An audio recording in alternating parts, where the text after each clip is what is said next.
You're not going to India yourself to conclude a deal. However, you're building a deal that will have an Indian component. Here's a tip for you.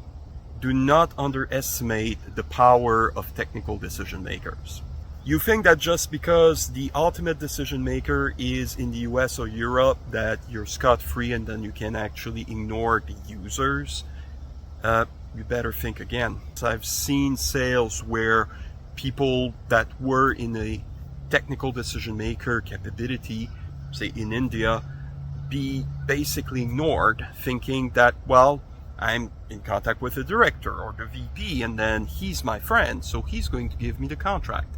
The problem is that that person often requires these people to actually weigh in on the validity of a solution, or your solution in this case.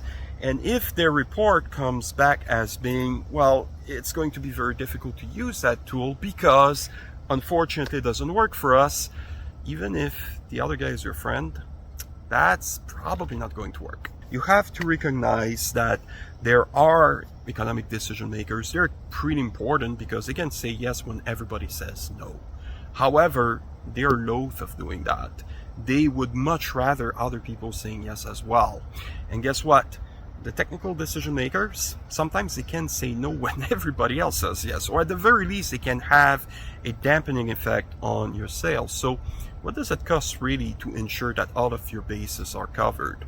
Probably not much. Oh, and if you think that there's never going to be any decision maker in India in big international companies, I have news for you. The world has evolved a lot. I've seen multi-billion-dollar companies where the budget was essentially controlled from India. But, nope, don't believe me. Maybe that I'm your competitor and then I'm going to bag the sale.